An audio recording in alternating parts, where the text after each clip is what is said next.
The Ancient Kingdoms of Peru by Nigel Davies. Chapter 4. The Middle Kingdoms. Tiahuanaco. As the basically maritime Moche era drew to its close, a new culture came to the fore in highland Peru, mainly centered upon the valley of Ayacucho, lying about 500 kilometers southeast of Lima, and its principal site is Huari. Its iconography is closely linked to that of Tiahuanaco, on the southern shore of Lake Titicaca, in what is now part of Bolivia. Its period of ascendancy, now known as the Middle Horizon, lasted from approximately 8600 to 1000. Unquestionably, Tiahuanaco has a longer history than Huari, and is therefore best considered first.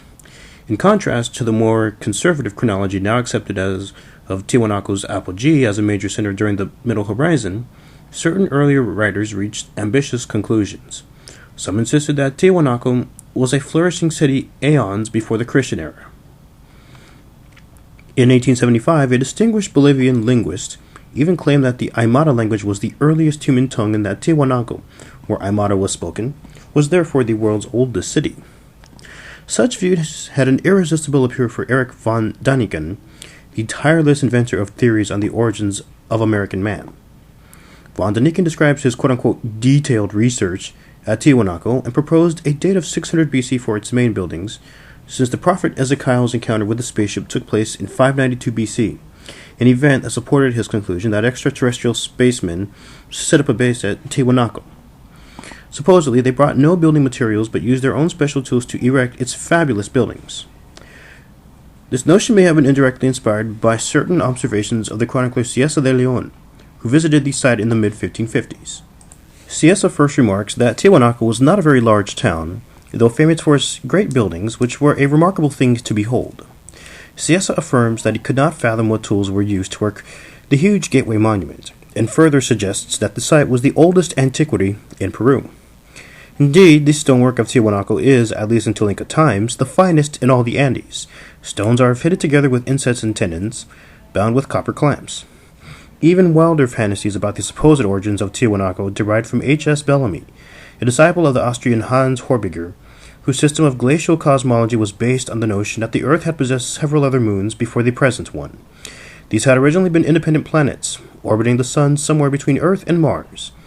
One by one, these captive bodies crashed upon Earth with cataclysmic consequences. After each disaster, some great civilization perished. Horbiger's theories about Earth's many former moons were taken up by Bellamy, who in 1943 published a book, Built Before the Flood, insisting that Tiahuanaco had flourished since time immemorial and that the original city was devastated when one of Horbiger's moons crashed upon Earth's surface. Rejecting as absurd the notion that Tiahuanaco could ever have been built at an altitude of over 4,000 meters, Bellamy maintained that following the first disaster, the site was refounded on land, which then stood at sea level. This state prevailed because after the Earth was shorn of the first of its other satellites, the present moon, following its triumphant survival, adopted an eccentric course, swinging round the Earth's globe 3 times in every 48 hours. Its speed and proximity drew off all the waters into equatorial regions, and as a result almost all of South America was flooded. Hence, the present Tiahuanaco was built at sea level on an island refuge in the midst of the ocean that had submerged the whole continent. About 13,000 years after the building of the second Tiahuanaco, consisting of the ruins visible today, the sea sank, and the surrounding territory was left high and dry, except for the present-day lake of Titicaca. The legend of Tiahuanaco's immense antiquity was cited by other Spanish chroniclers in addition to Cieza. Writing nearly a century later, Bernabe Cobo told of a legend which he describes as a foolish tale, that the creator god made all things in Tiahuanaco, where he supposedly resided.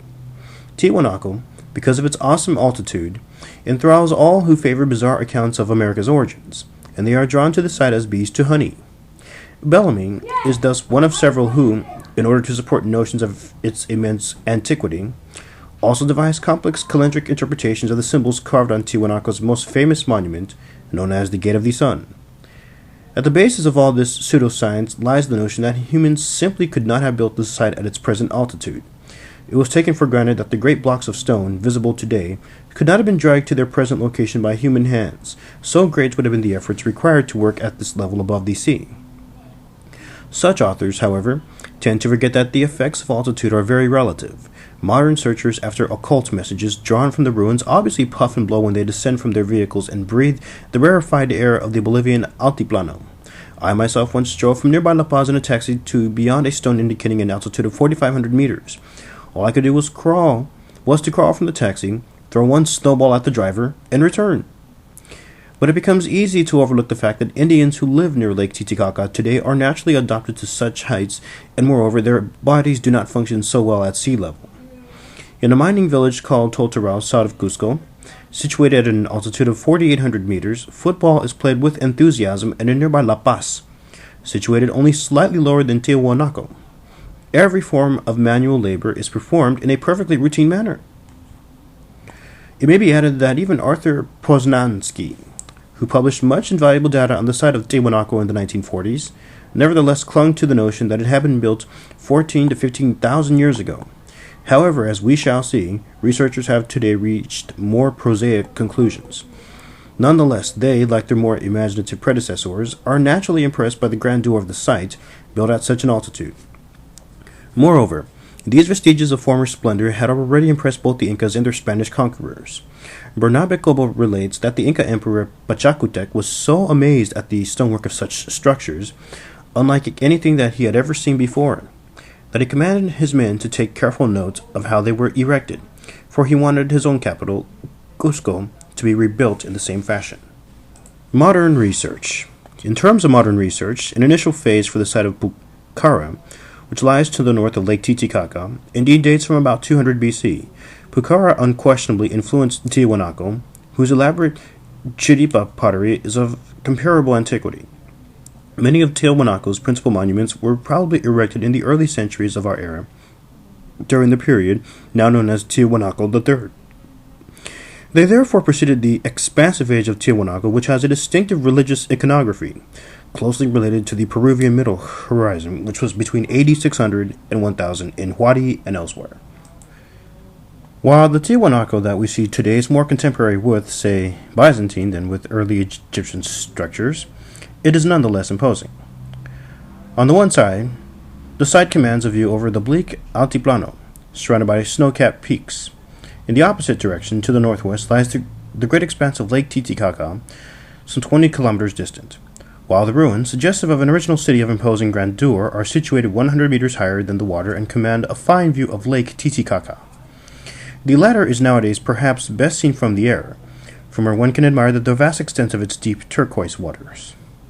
Tiahuanaco is such an impressive sight that, quite apart from the more exotic forms of speculation described above, it began to attract scholars at an early date. The German archaeologists Alfons Stubel and Max Uhl published an extensive monograph in 1892. They were among the first to establish a basic cultural time depth in the Andean Sea by demonstrating that the sculptural art of Tiahuanaco was older than that of the Incas. Subsequently, many other archaeologists worked at Tiahuanaco, such as Wendell Bennett in 1934 and Alfred Kidder in 1956. Since then, extensive research has been conducted by Carlos Ponce. The site of Tiahuanaco, measuring approximately 1,000 by 500 meters, as originally mapped by Poznansky, constitutes the first planned monumental city of South America. More recent excavations have revealed an urban zone occupying an area of about 4 square kilometers. The core area of the city contains the imposing pyramid of Acapana and the better-known sunken temple Kalasaya. Nearby stands the famous Gate of the Sun. Carved upon it is the best-known example of the basic iconographic theme of the Middle Horizon, the staffed front-faced deity flanked by profile attendants, which also appears, as we shall see, in highland Peru and even in ceremonial urns from the coast. Carlos Ponce suggests that the monumental temples were built sometime before AD 300. It was only in the subsequent period, according to a series of radiocarbon dates beginning in about AD 600, though certain authors prefer a somewhat later date, that what became the typical Tiahuanaco iconography was adopted. The temples, which had originally borne no images of this front-faced deity, were then refurbished with facades and sculptures replete with such figures. These included the Gate of the Sun. Of this iconography, of which the frieze of the Gate of the Sun is fairly typical, the exact origins are unknown. This frieze consists of the sun god, who holds 2 staffs adorned with puma and condor heads. He sheds a kind of zoomorphic tears. the form of which varied as the theme spread to highland Peru. The central god is flanked by figures with staffs in their hands and furled wings. In terms of chronology for this Tiahuanaco iconography, also adapted to sites in central Peru, objects from Pucara form at least some of the antecedent. Their basic theme presents strange-looking versions of a front-faced deity surrounded by attendants very similar to those found in later variants. Radiocarbon dates for these Pucara images cluster in the 1st century BC. The site must have survived for several centuries, but William Isbell suspects that some other possible ancestor of the typical Tiahuanacoid iconography may exist. Perhaps in the little-known area between Lake Titicaca, and the Amazonic jungle. Huari. At this time when Tiahuanaco stood at its apogee, in the second half of the first millennium, a leading center situated far to the northwest in highland Peru was Huari, which lies on the eastern edge of the valley of Ayacucho, at between 2,700 and 3,100 meters above sea level. Though they share a common iconography, the ruins of Huari, much less well preserved, failed to impress the Spaniards like those of Tiahuanaco. Nonetheless, the indefatigable observer Cieza de Leon visited the area in the mid-16th century and reported large and ancient buildings on the Rio Vinaque, clearly identifiable with the site of Huari. Their dilapidated and ruined condition indicates that they have stood for many ages. Asking the local Indians who built the ancient constructions, they answered that another people, bearded and light-skinned like the Spaniards, came to these lands long before the Incas reigned and built here their dwellings. Cieza further notes that such buildings were generally square, whereas those of the Inca were long and narrow. Huari embraces an area of at least 15 square kilometers. It is not only high but dry, and has no natural water supply. The core of the site contains many stone buildings. Only one early horizon structure has been identified, and the remainder correspond to the middle horizon. Notwithstanding its evident relationship to Tiahuanaco, some earlier visitors, such as the German Disselhoff, insist that certain aspects of its culture also derive from Nazca. Huari was built on no preconceived plan, but developed in a more dramatic fashion after megalithic dressed stone, so characteristic of Tiahuanaco, had made its first appearance in Huari in the initial stages of the Middle Horizon, probably between AD 550 and 600. Estimates of population vary widely, ranging from a total of 70,000 to as low as 20,000. After Cieza's visit in about 1550, the site received little attention until Julio Tello visited the valley of Ayacucho in 1942. Richard Shadell in 1948 published excellent photographs of Huari stone statues, and in 1950, Wendell Bennett conducted a season of excavation. In the 1960s, Luis Lumberas and Dorothy Menzel made further studies and raised the question, still unresolved by more recent investigations, as to whether Huari was the capital of a conquest state. Characteristic of Huari architecture are the walled compounds. These compounds are divided into rectangular sections consisting of patios surrounded by a number of rooms. They may have been family residences of a rather barrack-like nature, since some contain kitchens. Archaeological evidence points to 3 distinct stages in Huari architecture. In the first phase of its existence, before the walled compounds, a number of temples had been constructed at Huari, which then became both a ceremonial and residential city. One temple provided a carbon date of AD 580 plus 60. These earlier temples were built of dressed stone, a form of construction later abandoned. Dressed stone chambers were also found in Jacowasi, a site at the southern extremity of the Huari urban area. The second phase, that of the walled compounds, also described a patio group construction phase, was more prolonged, and most of the city's core was occupied during this period. At this time, marked differences are evident between the northern and southern halves of the site, suggesting form of dual division of the community. The Mora Duchayu compound in the center of Huari is the best-known example of patio group architecture. Spatial organization within the compounds was very regular, the rooms and patios being connected by doorways.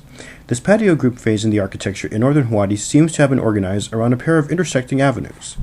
Access is limited to a main entrance in the west wall and 3 secondary entrances in further stretches of the wall. The compound is composed of at least 7 almost identical clusters of rooms or patio groups.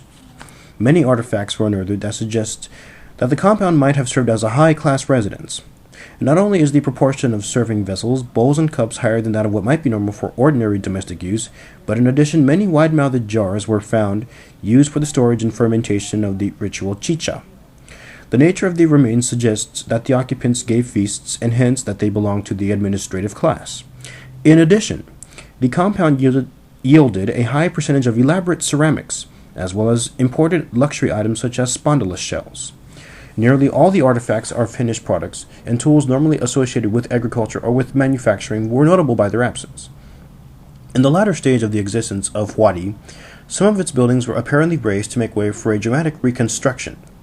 The most impressive remains of this third phase that survive in Huari today are buildings of monumental proportions with higher walls than were never finished before the city was mysteriously abandoned.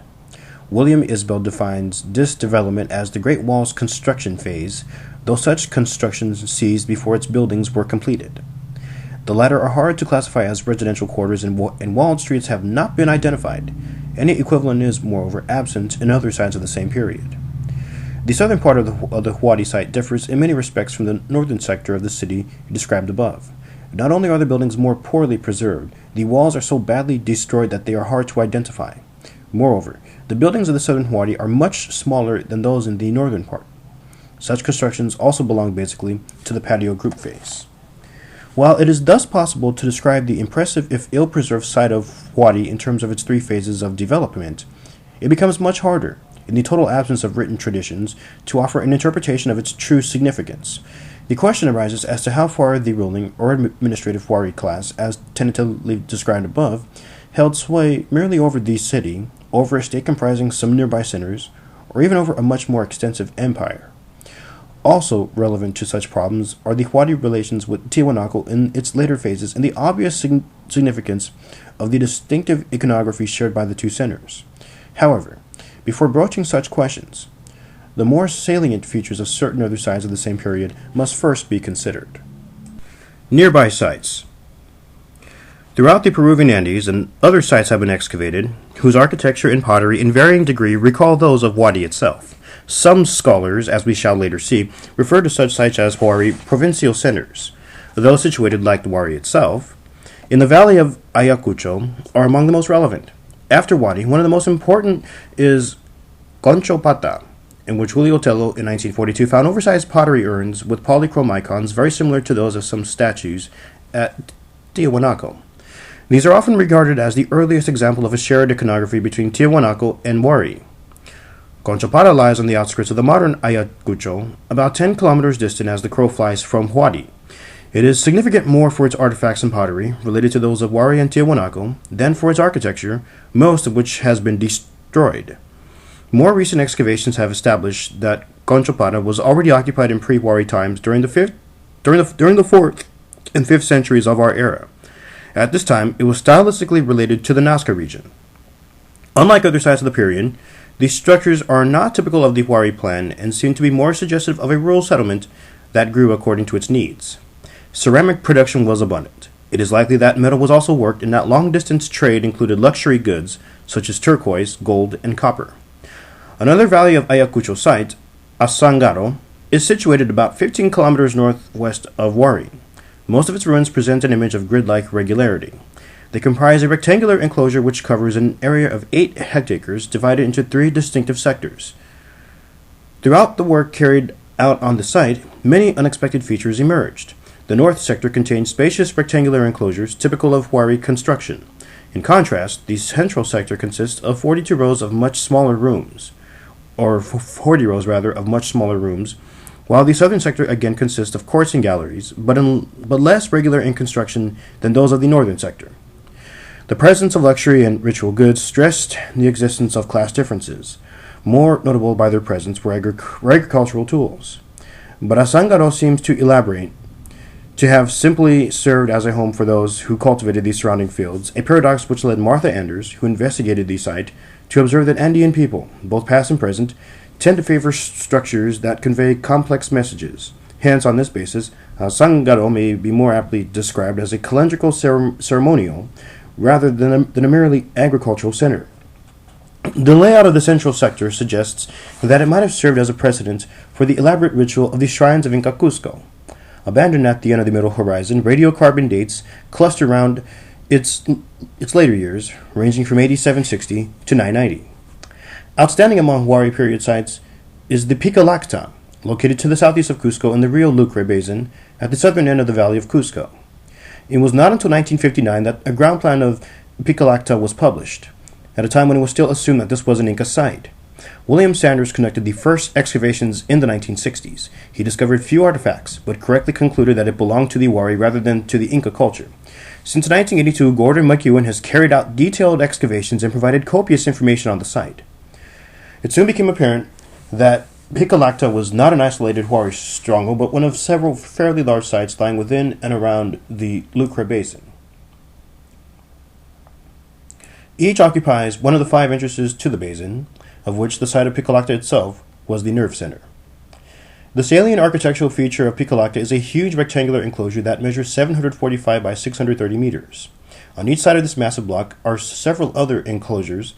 In all, the site, which covers an area of about 2 square kilometers. Picolacta was essentially a planned city. McEwen's structural survey revealed the rather surprising fact that the walls that formed the perimeter of the site were built first as a structural shell for a pre-planned master project. Since subterranean canals were also built as part of this project, the plan must have been very detailed. Picolacta, originally conceived by Sanders as more of a kind of Wari frontier garrison, McEwen now describes as a major residential center. The excavations, together with a fairly massive store of artifacts, radiocarbon dates for some of these range between 8,500 and 600. Data so far make it hard to estimate the total population. McEwen suggests that the 2 basic functions of the site were residential and ceremonial. These would have been dependent upon a third function, administration, which might have been the original purpose of the planned construction, if indeed it formed part of any extensive Wari-dominated domain. The North Middle Horizon.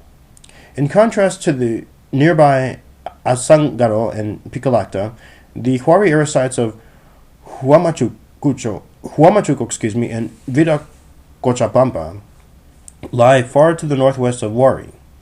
Viracochapampa is less than 4 kilometers north of the modern town of Huamachuco. It consists of a series of rectangular buildings typical of Wari period sites. Grouped around a central plaza, many of these are niched halls, i.e. large buildings surrounded by walls containing many rows of niches. The exact purpose served by such niches is not altogether clear. Since niches weaken the walls, these halls are often poorly preserved. In all, 19 niche halls have been mapped. Viracochapampa was never apparently completed. Substantial evidence exists for this assumption. A canal system beneath the floors of the buildings was never connected, plaster floors were not laid, and in some cases temporary masonry supports for the lintels of doors and large niches were never removed. In addition, the boundary wall of the site was unfinished. Other sites of the same period exist in the vicinity of Huamachuco. A complex of buildings identified as round storerooms was found at Cerro Amaru. They are constructed on raised floors with ventilation below, suggesting the storage of seed crops, a hypothesis confirmed by evidence that maize was kept in these structures. After a period of use, these storerooms were burnt and their shells remodeled into apparently domestic dwellings. 2 charcoal samples were dated to AD 400 and 680.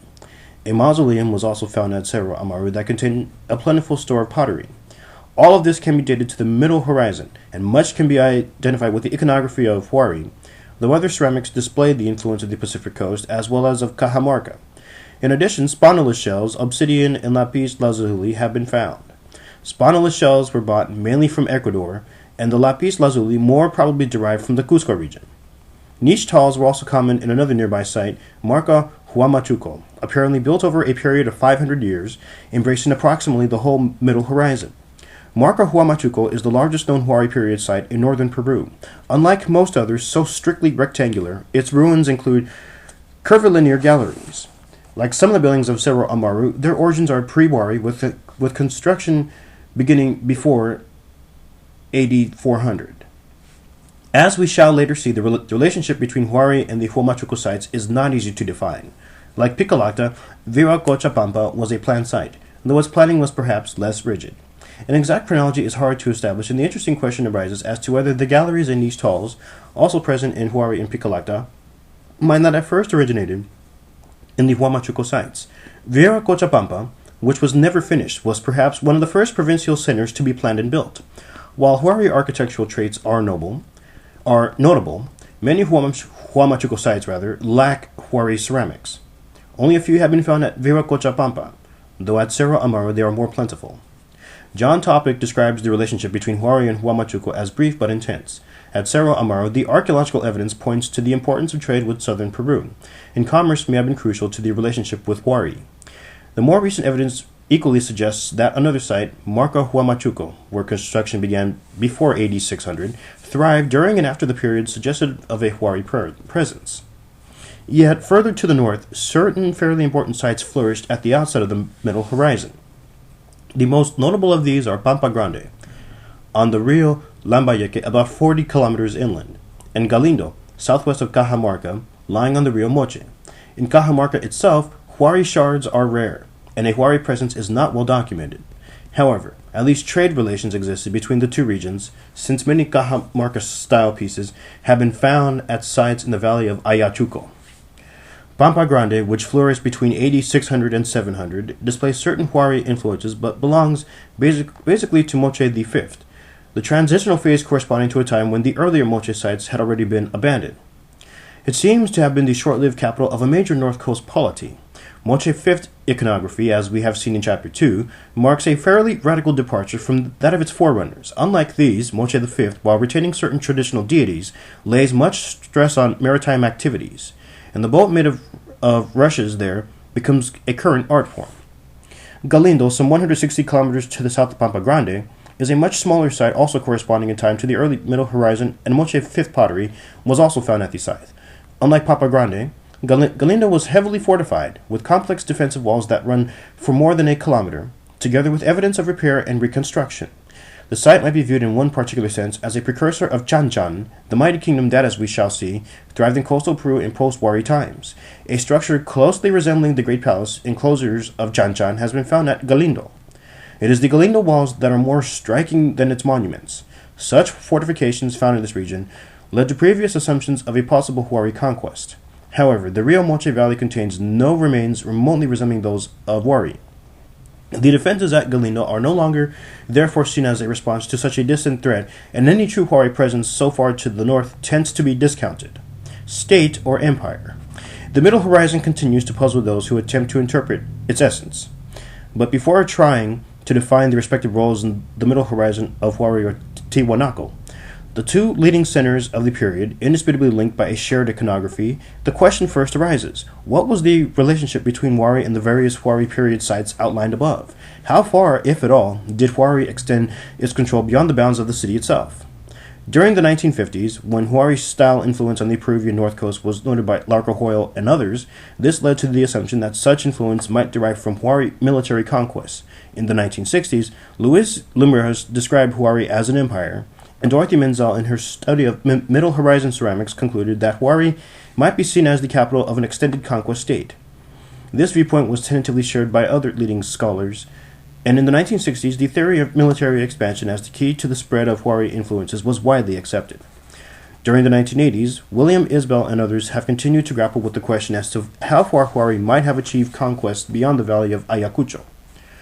The militaristic nature of Huari town planning, with its grim walled enclosures, might suggest such conclusions. What has been aptly described as the sense of jail or concentration camp hangs eerily over the repetitive cellular portions of Huari site plans. One may point, moreover, to the rigid division of classes evident in Asangaro, or to the walls with limited access that divide different sectors of this and other sites. In the Huari itself, high walls cut off whole districts of the city, and it becomes hard to envision how people could even move from one sector to another. However, in recent years, many scholars tend to interpret the Peruvian Middle Horizon as more as an era of independent regional centers, and to argue that the extent of any Huari conquest may at times have been exaggerated. They further suggest that a number of independent polities existed during the period, and that Huari Tiahuanacoid iconography found throughout the Central Andes was spread more by commercial contract and shared religious beliefs rather than by sheer conquest. Such views were in part influenced by studies of coastal Peru. Whereas Max Yule, as early as 1896, wrote of close ties between the style of Pachacamac, a large site to the south of present-day Lima, and Tiahuanaco, coastal conquests by both Tiahuanaco and Huari have since been largely discounted. Moreover, notions of any Huari conquest of coastal Peru, to the north of the Rio Moche, should now also be excluded. Recent work at sites originally linked with Huari on the evidence of scanty ceramic remains shows that such centers are either of much later date or, like Chanchan, were based on local traditions. While finds of Huari-style ceramics may suggest that Huari had certain impact on the late Moche society, evidence of military conquest is virtually non-existent. In considering Middle Horizon sites nearer to Huari itself, the notion of some kind of unified state becomes more plausible, though not easy to prove. The group of sites in the vicinity of the modern Huamachuco does display certain traits typical of Huari itself. For example, the division into large rectangular walled enclosures, some of which served as rather austere residences for numerous families.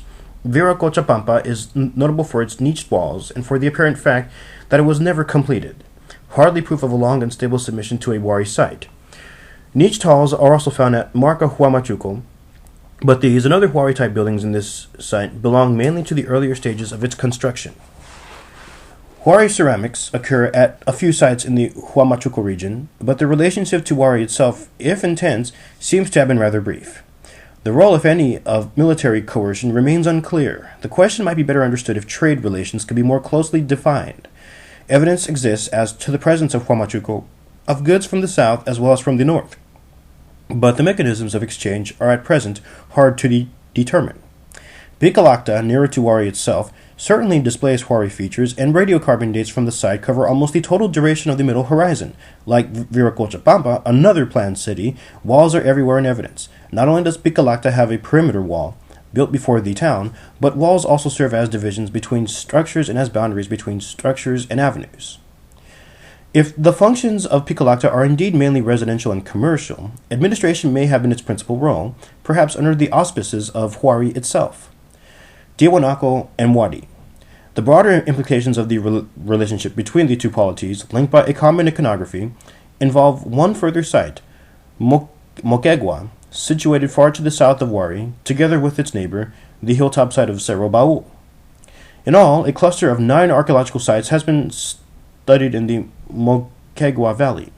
Most of these, except for Cerro Baú, seem to have been associated more with Tiahuanaco than with Huari. In several locations, decorated wares have been unearthed that are virtually indistinguishable from those of Tiahuanaco's final phase. In one huge cemetery at Chanchan, ceramics display the more typical Tiahuanaco traits, such as the stylized flamingo, together with certain geometric designs. Chanchan pottery in Moquegua is even to be compared with that of far-off Tiahuanaco outposts, such as Cochabamba. In marked Conquest in Cerro Baú, built on a steep nearby hill, far from resembling the local Tiahuanaco-type centers of the valley below, the monumental architecture at the summit is more comparable to that of Picalacta and of Huari itself. In addition, Cerro Baú pottery, quite distinct from that of Tiahuanaco, recalls in every detail the style of the earlier phases of Huari expansion. Since the investigation of Cerro Baú is far from complete, it becomes difficult to offer even a tentative explanation of how and why it differs so much in style and form from its neighbors. Nonetheless, data from the Moquegua Valley demonstrate that Huari influences extended as far south, while Tiahuanaco's cultural penetration also stretched westwards to this location. In studying relations between Tiahuanaco and Huari, chronological problems are significant. The great Tiahuanaco site undoubtedly existed long before the construction of Huari itself and of other Huari-era sites in Peru. The view of Tiahuanaco as the source of Middle Horizon iconography and as the dominant power during that period is emphatically expressed by the Bolivian archaeologist Carlos Ponce. Many other scholars, however, insist that the evidence from Tiahuanaco does not confirm the belief that their shared iconography was present in that site long before it appeared in the Huari area. It has been argued that the origins of the iconography later presented in Huari and Tiahuanaco, but not in the earliest phases of the latter, seem to have derived from Pucara, whose origins go back to about 200 BC. Earlier pottery from Tiahuanaco seems to have also been much influenced by certain coastal wares first discovered by Max Yule in 1896 at Pachacamac. This hybrid style was then known as Coast Tiahuanaco. It was not until some time after AD 500 that monuments of Tiahuanaco, which had already existed for centuries, were then refurbished and thereafter bore the symbols of the distinctive Middle Horizon iconography, depicting the staffed front-face deity present in both Huari and Tiahuanaco sites. Previous to this renewal, Tiahuanaco's stone sculpture was mainly decorated with reptilian and feline figures that survived from earlier periods. While this central deity theme pattern was adopted both in Huari and Tiahuanaco, it becomes hard to determine that it derived either from one or the other of the two sites. Though iconographic details may vary from place to place, the main components consist of staffed front-faced deities flanked by profile attendants and other human figures. The medium of expression varies. Tiahuanaco, the theme is presented above all on the great stone sculptures. In Huari, it appears mainly on pottery, more particularly on huge ritual jars and urns. It is also displayed on wooden spoons with decorated handles. Miniature stone artifacts were also produced in Huari. The typical Tiahuanaco Huari iconographic images include both human and supernatural beings. The staffed front face figure and its profile attendants display supernatural traits. The profile attendants face each other. While their features are human, small trophy heads are often found around their eyes and chins. They bear a staff in the left hand, an axe and trophy head in the right, a feature which has earned them the epithet of sacrificer. They are depicted in profile and usually have one leg forward and the other to the back, as though either kneeling or running. Some of these attendants are winged, elaborately dressed, and wear headdresses not unlike that of the front-faced deity himself. It should be added that the notion of a front-faced deity is a very ancient Andean symbol and was already widespread during the Chavin era. Of the staffed front-faced deity displayed in the architrave, the decorative beam that spans the opening of the famous Gate of the Sun, the body is only partly visible. The headdress is adorned with felines, and the deity holds the symbolic staffs in each hand. Terra motifs surround the eyes. No fewer than 40 associated figures are represented. Instead of floating horizontally, as in other instances, they are shown as running with extended wings. The doorway and passage associated with the Gate of the Sun architrave seems to have been of the greatest symbolic importance. Tapestries and textiles found nearby bear a close similarity. Moreover, the architrave and its gateway opening are often repeated in miniature form as an iconic device on other buildings. No known architraves date from the final phase at Tiahuanaco, but the theme survived on textiles and ceramics that were made long after the last architrave. But while iconographic similarities between the two great Middle Horizon polities may be easy to identify, certain differences remain obvious. In the first phase, notwithstanding the apparent presence of some common beliefs, the leading figure of Tiahuanaco culture, shared by many sites in that region, was its stone sculpture, which was never transmitted to Huari. Stonework at Huari is not impressive, and stone sculpture is not a major component of the Valley of Ayacucho artistic tradition. Even such monoliths as have been found are not typical of the Tiahuanaco style. Where stone was used, it served different purposes. At Huari, stone, for instance, served for certain burial chambers, but of a kind not found in Tiahuanaco. Above all, the architecture of the two polities is wholly different, both in form and concept. Only certain specific features appear in both. For instance, a sunken temple exists at Huari, but it is very different from those that are typical of a Tiahuanaco, both in style and layout.